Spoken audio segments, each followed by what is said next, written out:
La der des der. Oui, la dernière vidéo de ma thèse Cosmos. Une thèse est forcément spéculative et je n'ai aucune certification dans ce domaine, donc n'y voyez pas un conseil en investissement. Mais je me parle plus à moi-même dans ces vidéos. Prenez simplement les informations qui sont utiles. La thèse est plus là pour donner un sens et une direction aux informations que je donne. Ce n'est pas un bon titre YouTube, mais j'aurais voulu l'appeler Un monde de géants et de nains. Et oui les cosmonautes, dans cette galaxie, on est plus proche de l'extrémistan que du médiocristan. Et là, tu te dis de quoi il parle, mais je me parle à moi-même. Et depuis quand je dois m'expliquer ce qui est clair. Bref, dans ce monde de l'imprévisible, les déséquilibres sont forts et sans limite. Un monde de géants et de nains, on t'a dit. Oui, il y aura plusieurs hubs dans le cosmos, mais il y en aura un ou deux qui seront connectés à 10 fois plus de chaînes et auront 10 fois plus de liquidité et sécurité. Car ils offriront des services qui apporteront beaucoup trop de valeur à l'écosystème. Bon, voilà un exemple de réseau économique du médiocristan. Il s'agit du réseau Sarafu qui est un véritable réseau commercial mondial. Les points représentent des participants tels que des agriculteurs, ouvriers ou commerçants, et les transactions sont des lignes entre les points. Une lueur plus brillante dans l'image représente un volume plus élevé des transactions, donc avec des liens économiques forts. Ces précisions sont utiles pour la suite, parce que si on compare ça au réseau des transactions de crypto-monnaies, on observe des modèles très différents, typiques de l'extrémistan, là où rien n'est prévisible et où le gagnant rafle tout. Le graphique du Cosmos de 2022 montre beaucoup de regroupements de l'activité économique. La plupart de ces regroupements utilisent des habitudes de transactions IBC similaires, c'est-à-dire un transfert de jetons vers Osmosis, d'après Informal System qui est à l'origine de ces recherches. Si on isole les structures purement cycliques, B2B, donc blockchain to blockchain, ça donne ça. Et ça représente 73% de toutes les transactions du Cosmos. Pour comparer le hub Cosmos et Osmosis, deux visualisations se détachent qui nous montrent les différences marquées entre l'activité du réseau sur le hub et Osmosis. Premièrement, il y a plus de hubs sur le réseau Cosmos Hub, et les comptes sur le Cosmos Hub se connectent à des hubs plus distincts que dans Osmosis. Globalement, l'analyse des graphiques de paiement peut nous apprendre beaucoup sur le réseau. Par exemple, les nœuds centraux ou périphériques nous renseignent sur leur importance par rapport à l'ensemble du réseau, mais aussi le nombre de connexions dans lesquelles un nœud est impliqué et le montant impliqué dans chaque transaction. Cela nous donne des indications sur la pérennité d'un réseau. Chacune de ces transactions cycliques ou B2B représente une opportunité d'arbitrage pour le module scheduler d'Atom 2.0. Fait amusant, la concentration du volume IBC est assez élevée. Sur le mois dernier, Osmosis seul représente 34% et le top 10 représente 90% des volumes IBC. C'est comme dans le réseau d'applications d'Ethereum. Toutes les applications profitent des swaps de Uniswap, que ce soit les applications de marketplace d'NFT, de gaming, de réseau social, de liquid stacking dérivative ou plateforme de prêt et emprunt. Tous ont intégré Uniswap dans leur application. C'est moins de 40% des swaps sur Uniswap qui ont lieu sur le front-end d'Uniswap. Dans l'interchain, il y a des inégalités très fortes. Osmosis est souvent appelé Unichain. Ils ont, selon moi, tout joué parfaitement pour être au centre du cosmos. Ils ont su sacrifier des pions pour se placer au centre de l'échiquier avec des pièces maîtresses, comme la liquidité et toutes les innovations de l'IBC. Profitez du développement de l'Interchain Security pour proposer Mesh Security, dont vous aurez compris que c'est le meilleur moyen de devenir un géant du cosmos. Typiquement, un point qui pourrait être sacrifié du côté d'Osmosis pour se rapprocher du hub de liquidité serait de proposer des frais 5 fois inférieurs à ses concurrents qui proposent du liquid stacking. Osmosis a en effet un produit de liquid stacking qu'on appelle Superfluid Stacking qui propose une expérience utilisateur améliorée. Au lieu de staker tes Osmosis chez Stride en échange de ST Osmo pour ensuite les mettre en pool de liquidité, Osmosis propose de staker pour toi les cryptos une fois qu'elles sont placées dans les pools de liquidité. Et comme si ça ne suffisait pas, Stride te prend 10% de ton reward de stacking. Il suffirait que Osmosis tire un trait sur 8% pour proposer un produit au moins 5 fois meilleur. Osmosis risque d'être un monstre de liquidité, de partage de sécurité, de MEV et de revenus. Pour rivaliser Osmosis, Atom a la blockchain Neutron, dont il profitera à 100%. Un peu comme si c'était une application construite sur la blockchain Atom. Cela rattrapera déjà tous les éléments qui devaient être présents dans Atom 2021. Donc un bridge bidirectionnel, un protocole de liquid stacking et un AMM. Tout cela sera disponible et composable grâce à Neutron validé sur Atom. Mais en plus de Neutron, une appchain nommée Duality, qui a forké Osmosis, et Stride, une appchain de liquid stacking, viennent renforcer la concurrence. L'histoire derrière Atom 2021, qui n'arrive en fait qu'en 2023, est sûrement un mal pour un bien. Des histoires de guerre d'influence et manipulation entre Jack One versus le reste du monde. De toute façon, Atom en 2021 aurait probablement échoué face à Osmosis, comme le Gravity Dex, qui s'est renommé Emeris, l'a été. C'est ce Dex construit sur Atom qui a été retiré lamentablement en 2022. Au lieu de cela, Jack One préférerait qu'Atom soit un phare au milieu de l'océan agité du cosmos. Interchain Security qui doit être l'encre de chaque bateau en mer. Toutes les innovations et risques doivent être pris en dehors du hub Atom. C'est toute la thèse du hub minimaliste. Mais il y a un gros inconvénient à cette thèse. Cela semblait contradictoire en 2021, car pour qu'une blockchain puisse louer sa sécurité aux autres, il faut avoir une sécurité bien supérieure et pérenne. Comme on l'a déjà vu, pour qu'une blockchain soit sécurisée, il faut avoir une forte valeur, conduite par une activité économique. Le manque d'utilité au jeton Atom rend la valeur et la sécurité limitées comparées à Osmosis. Jack One était donc incompris en 2021. Il est fondamental d'avoir la valorisation la plus élevée pour le hub du cosmos. On a déjà vu la capitalisation boursière entièrement diluée de Osmosis être égale à celle de Atom en mars 2022. Et c'est à ce moment-là que la communauté a commencé à prendre le sujet de l'utilité de Atom au sérieux et commencé à douter sérieusement de Jack One. Plus une blockchain est sécurisée, plus il y aura une demande forte pour louer sa sécurité.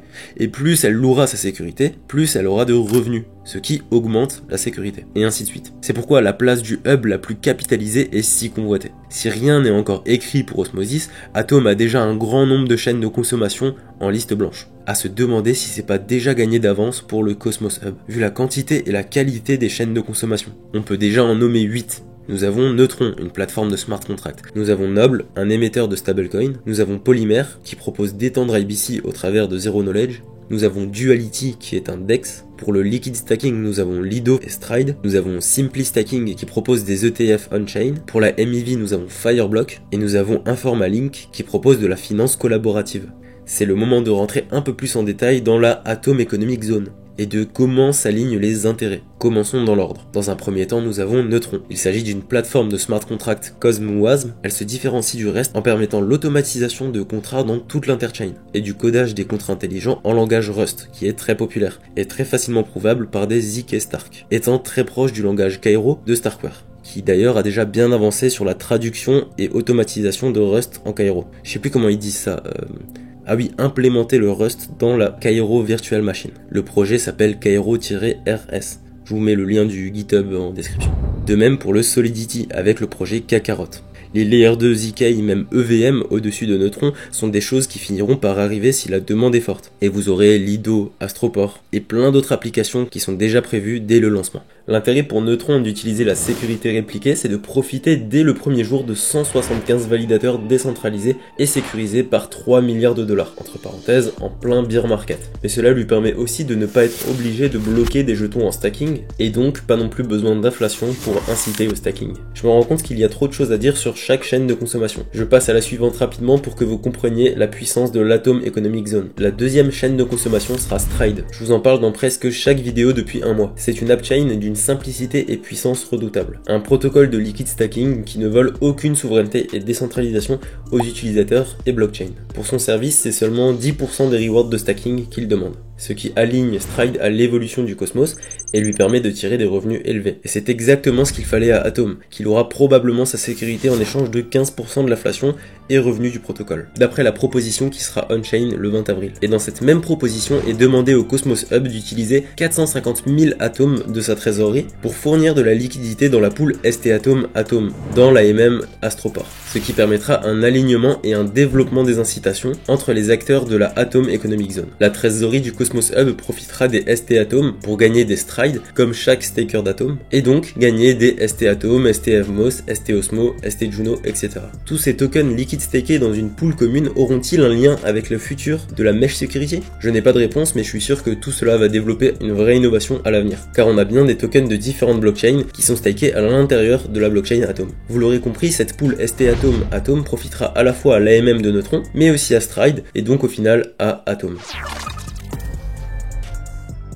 Avec toutes ces chaînes de consommation, Atom n'a plus vraiment besoin de se concentrer sur une application spécifique, ou plutôt sur une seule application spécifique qui serait la validation de blocs. À l'intérieur de cette valeur politique et de sécurité qui est très difficile à mesurer, un peu comme la valeur monétaire de Bitcoin, se trouvent des validateurs, qui, si vous avez compris, sont l'application spécifique de Atom. Ces validateurs qui sont l'application et le consensus en même temps, ont tous des caractéristiques et des valeurs différentes, dans le sens où ils n'ont pas les mêmes visions politiques et la même sécurité à offrir. Prenez les blockchains d'entreprise par exemple. Voilà déjà un sujet qui va diviser le validateur set en deux. Ceux qui veulent sécuriser et ceux qui veulent sécuriser en plus de faire la politique. Prenez le financement de nouveaux projets et de nouvelles implémentations dans le Cosmos SDK, Comet BFT ou IBC. Cela reviendra au validateur de Atom de trancher pour l'écosystème entier. Rendez-vous compte que vous n'investirez pas de la même manière, pourtant sur le même actif, Atom, en fonction du validateur chez qui vous allez déléguer. Fonction de la plateforme, de la décentralisation ou des chaînes de consommation du validateur, ce ne seront pas les mêmes rewards. Évidemment, vous gagnerez des atomes,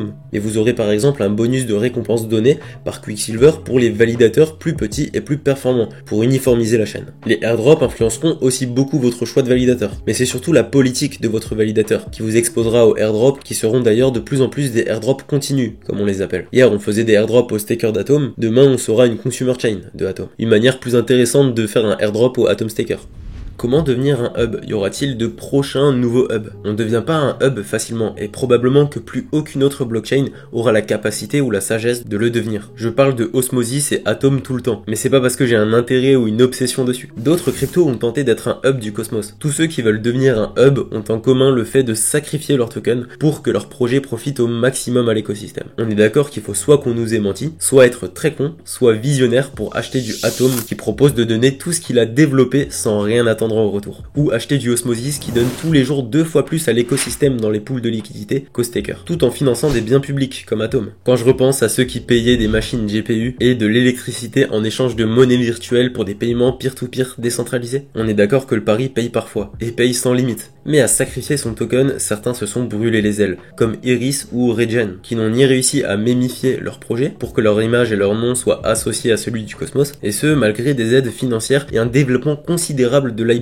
et du Cosmos SDK. Le plus difficile reste de réussir à monétiser une technologie que le Cosmos adopte massivement. Le meilleur moyen pour y arriver est d'internaliser cette technologie et de la mettre à disposition et service de l'écosystème. Deux choix arrivent ensuite pour monétiser cette technologie qu'on a dans sa propre blockchain, à disposition de tous. Soit tu ajoutes autour de ce produit des applications composables qui ajoutent et prennent de la valeur, soit tu rediriges discrètement la valeur et donc les frais vers ta propre blockchain. Et c'est tout le sujet de la tokenomics de Osmosis, qui était d'abord conçue pour être la meilleure application et qui veut maintenant changer pour être un meilleur hub. Dans ce cas, une plus grande source de sécurité et de réserve de valeur, ce qui lui donnera une bonne position pour transformer la liquidité en sécurité et revenus, mais une moins bonne position pour l'accumulation de liquidité. À part si la liquidité n'est plus uniquement attirée par les pools de liquidité, mais par d'autres services, de type Allocator, Scheduler, ou encore le liquid stacking et la sécurité partagée. C'est apparemment sur ça que je devrais appuyer car ce n'est pas du tout clair pour tout le monde. Mais derrière Osmo 2.0, il y a un white paper Atom 2.0 qui se cache. Ce serait une erreur de juger Osmo comme une napchain. Il transitionne maintenant vers de multiples applications, que j'appelle des services interchain. Bref, il veut se rapprocher clairement du rôle de hub, et s'éloigner du rôle de DEX. Enfin, le DEX jouera un rôle principal, que ce soit dans le module Allocator, Scheduler ou Liquid Stacking. En fait, la structure d'Osmosis comme DEX sert à beaucoup plus de choses que faire des swaps sur une application. Mais Osmosis pourra essayer autant qu'il veut, et il ne pourra jamais être une meilleure source de sécurité et stabilité que le Bitcoin du cosmos. Le Bitcoin Proof of Stake. Atom. Le minimalisme, le peu de surface d'attaque du code, la neutralité, diversité et qualité de la communauté de validateurs, la décentralisation de la gouvernance qui, comme pour Bitcoin, paralyse et purifie le protocole, tout cela en plus de sa position christique le rend unique. Et c'est cette même position qui, on ne sait comment, je cherche encore des raisons mais je crois que c'est les mêmes que pour les premiers mineurs de Bitcoin, qui a amené Atom à compter déjà autour de lui 8 blockchains en chaîne de consommation. Parlons un peu plus du sujet Osmosis 2.0 versus Atom 2.0. J'aimerais commencer par un tweet de Sony. Il y a beaucoup d'axes sur lesquels les choses peuvent rivaliser. Trafic IBC, liquidité, activité de l'utilisateur, partage d'esprit, assurer la sécurité. Osmosis est déjà assez hubby pour la plupart d'entre eux. La philosophie que nous suivons chez Osmosis pour maximiser le hubness n'est pas de crier sur tous les toits « nous sommes le hub ». Au lieu de cela, il s'agit de fournir des services interchain à d'autres chaînes, ce qui augmente les interdépendances économiques avec nous et augmente notre centralité dans l'écosystème. Vous l'avez compris, Osmosis ne prétend pas être un hub, il veut devenir le DEX interchain, et voit plutôt le Cosmos comme un réseau maillé. Mais quand Osmosis se réfère à la grille de lecture du Cosmos Hub, pour qui le sujet du hub est très important et revient sans cesse, on se rend compte qu'Osmosis est un meilleur hub. Liquid Stacking Derivative, ICS, Allocator, Scheduler, c'est le DEX interchain qui a les meilleurs services interchain à proposer. Cela ne veut pas dire qu'Osmosis devrait valoir forcément plus que Atom, mais qu'une partie de la communauté Atom se trompe de mission. Ce qui va le rendre le plus sécurisé et obtenir son plus haut potentiel, c'est son minimalisme. Atom est le collatéral parfait. Il sera utilisé de la même manière qu'on utilise le trésor américain dans la finance traditionnelle. Atom est avant tout un actif financier puissant. Point. Pour devenir ce collatéral parfait, il lui manque une dernière caractéristique qui est en cours de construction. C'est une émission monétaire beaucoup plus prévisible et grandement réduite, avec la possibilité d'être déflationniste. Atom a la capacité d'avoir une inflation qui tend vers 0, tout en maintenant plus de 66% des atomes stakés. Et c'est grâce aux chaînes de consommation de la Atom Economic Zone, qui fourniront des revenus suffisants pour inciter à la sécurisation. Le Cosmos Hub doit continuer à développer ses services et biens communs interchain, mais il ne faut pas qu'il cède à la comparaison de ce à quoi la communauté aimerait qu'il se réfère. Un hub qui prend un maximum de valeur au reste de l'écosystème, qui doit faire to the moon parce que IBC, Cosmos, c'est trop bien. Vous conviendrez que le Trésor américain a une capitalisation boursière qu'aucune autre entreprise, même avec le meilleur produit market fit, n'aura jamais. Et pour être sûr que le Cosmos Hub reste attractif pour les 8 présentes et les quelques prochaines consumer chains, on a le protocole Scheduler, en français planificateur, qui a le pouvoir de rendre, je cite, le rendement de l'espace de bloc commercialisé 1,5 fois supérieur, en redéfinissant un tout nouvel espace de bloc de marchandises qui ne sera pas individuel aux chaînes, mais un produit d'espace de bloc multi-chaîne. Comme si mettre en commun tout l'espace de bloc des blockchains était supérieur à la somme de chacune avec leur propre protocole de MEV. Je comprends mieux pourquoi Sony disait vouloir rentrer dans la Atom Economic Zone à un moment donné. Bon, vous l'aurez compris, il y aura bien deux hubs qui sont totalement différents. L'un avec un leader, l'autre avec une des DAO les plus décentralisées. L'un avec plus de sécurité et spécialement conçu pour sécuriser que l'autre. Les deux se complètent en fait énormément. On a la chance de les avoir les deux. Osmosis et Atom sont deux hubs fondamentalement différents, en ce point que la valeur d'Osmosis dépendra purement du rendement qu'il tire du Cosmos. Les gens en voudront parce que l'APR de son stacking est intéressant, et l'APR de son stacking dépend de la qualité de son produit. Là où Atom a une prime sur la valeur de sa sécurité. L'APR il sera plus faible mais plus certain. Fonction du cycle économique du Cosmos, l'un sera plus favorisé que l'autre. Mais l'un ne va pas sans l'autre, si l'objectif est d'investir dans le Cosmos. Pour la partie hub, effet de réseau de mes investissements, Osmosis est un moyen de mettre du levier et du risque sur mon exposition existante à Atom. Pour la partie de l'investissement corrélée à l'activité économique dans le Cosmos, Osmosis est très bien placé. Et pour la partie neutralité et stabilité, donc le pouvoir de sécurité et pouvoir politique dans le Cosmos, Atom n'a pas vraiment de concurrence. Depuis le début de cette série de vidéos, je définis un hub comme une blockchain avec d'un côté le plus de sécurité et liquidité et d'un autre côté la plus connectée. Il est facile de conclure en disant qu'Osmosis sera ce hub hyper connecté et Atom celui qui sera le plus sécurisé avec le plus de liquidité. Les deux vont très bien ensemble. Si dans ma première vidéo de ma thèse Cosmos, j'ai placé la blockchain Atom dans la catégorie des 4 outils développés pour le Cosmos, aux côtés de Tendermint, Cosmos SDK et IBC, c'est parce que je vois Atom comme un outil structurant dans le Cosmos. Sa blockchain permet aux autres d'innover et de prendre des risques sans se soucier de la sécurité ou de la décentralisation. Atom est la quatrième et dernière clé mise à disposition du Cosmos pour qu'il puisse se réaliser dans le chaos. Ce n'est pas une blockchain parmi tant d'autres dans le Cosmos, c'est un outil structurant du Cosmos à différencier de IBC, Tendermint et Cosmos SDK. Jusqu'à aujourd'hui, je cherchais à trouver un moyen d'acheter la crypto qui représente le mieux IBC. Osmosis, Atom et Stride ont montré un fort intérêt. Pour jouer la technologie Tendermint, j'ai une stratégie dont je parlerai dans une prochaine vidéo, car il faut que je développe l'idée du Tendermint récursif, c'est-à-dire une blockchain Tendermint qui est validée par d'autres chaînes Tendermint, qui elles-mêmes sont validées par des validateurs, et tout en bas des délégateurs. Pour jouer Cosmos SDK et ABCI++, qui est le pont entre le consensus et l'application, il semble évident qu'une exposition diversifiée sur plusieurs appchains est le bon move à faire, en plus de profiter d'une autre notion de Nassim Nicolas Taleb, auteur de Signe Noir et Antifragile, qui est l'antifragilité des organismes tout petits, dans un environnement extrémistant. Et j'ai pas besoin de vous dire comment jouer le succès de la dernière stack technique Cosmos, Atom.